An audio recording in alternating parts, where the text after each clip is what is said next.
I'm Abuchi Okaro. I'm a general and upper GI and bariatric surgeon.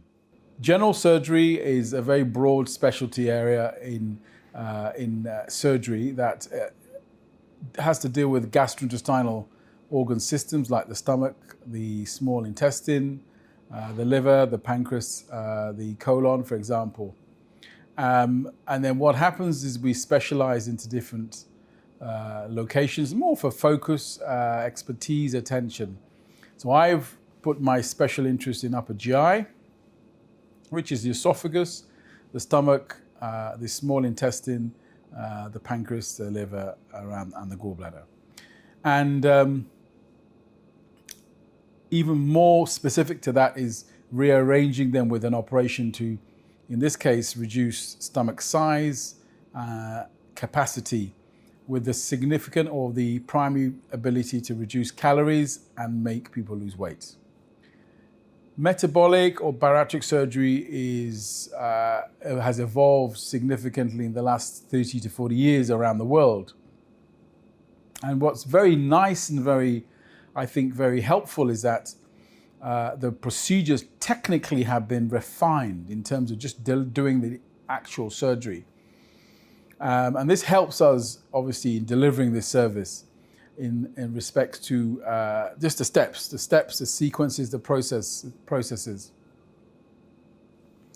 In addition, we have been very fortunate that the individuals, the experts involved in metabolic or bariatric surgery have been very defined. Number one would be your surgeon. Number two would be your dietitian or nutritionist.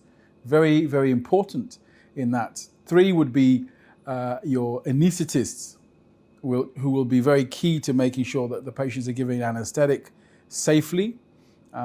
Fourth would be the cardiologists, because of course a lot of the patients tend to have problems with their blood pressure. So having a cardiologist, having a pulmonologist or respiratory person for people who have sleep problems such as sleep apnea.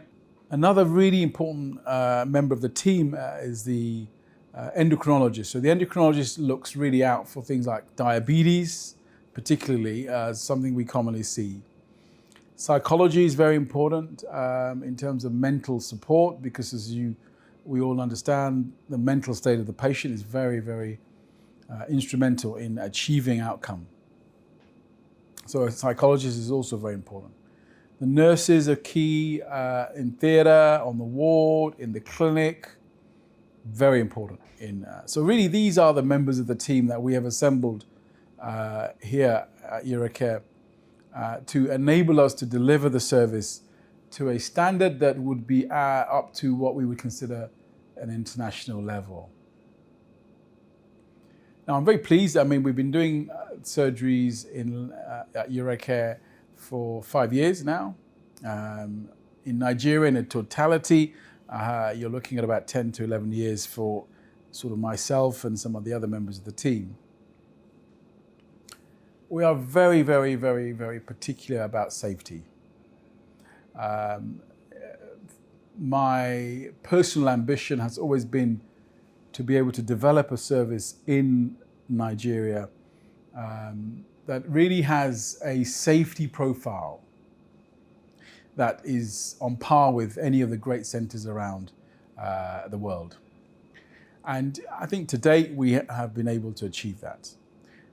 Now that I will be first to admit is really because of all the very devoted, dedicated team members that I've had that come and join us in being able to deliver the service. It's not a one-person outcome. It's really very much around the team. And I consider it a very privileged position to be in, to be able to do that. The other thing that we're very key or very particular about is patients taking a very central position in their journeys. So that is information, it is about expectation management, understanding what the patient really truly wants in terms of their ambition or their expectation. And that, again, helps us to make sure we can help them to get their targets or get their goals met. So that's the second component of this service. These are really the foundations or the core principles of this service that we run here at Euracare. The third component of the service that we run here, or core principle, is really the team. The team being the dynamics, the communication, the mutual respect and regard, the concepts of all growing together, our kind of relationship with the organization, management of the organization, so the administrators and so on. Really, again, is very important to us.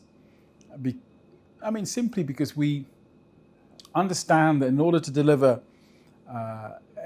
not just a good, credible service, but a growing service that can grow with time, all these dynamics or interplays must, I think, be happening, real time. Of course, we read, we go to conferences, we talk to colleagues in other centers to share knowledge, really to see what we can bring into this service to make it better and safer for our patients. And these are really the three core principles that I feel we've been able to build in the service here at Euracare and in Lagos. Another important, I think, discussion point for us is really patients interacting with each other. So it's not just talking to the doctors and the nurses and the dietitian. What about talking to each other? And we've been able to set up a very active, engaged patient support group where patients are constantly changing ideas, sharing experiences, sharing knowledge, and really supporting each other. And that, again, is very powerful. These are human stories. These are individuals who really want to give themselves the best chance to get the results they want. And having conversations with each other can be so helpful. So I'm pleased that we do have a very, very active patient support interactive group that happens we set up here at Euracare. Bariatrics or metabolic surgery in Lagos, in Nigeria, or West Africa, to be a little bit sort of more broader in perspective, is novel. It's new. It's not widely practiced in West Africa or, in fact, sub-Saharan Africa, really. But there is a need for the service. We have patients who have diabetes, patients who have joint problems, patients who have hypertension, patients who have sleep apnea, patients who have all other organ dysfunctions that are directly linked with their weight. And the world has moved on. The role of surgery in the management is very central. The acceptance of surgery in the management of people who are obese is clear. And with that in mind, I'm very keen to have it available in Nigeria or certainly in West Africa. And it's only fair that patients who want to have a procedure done, who have done all the research, they've had all the discussions, can actually have it in their own country.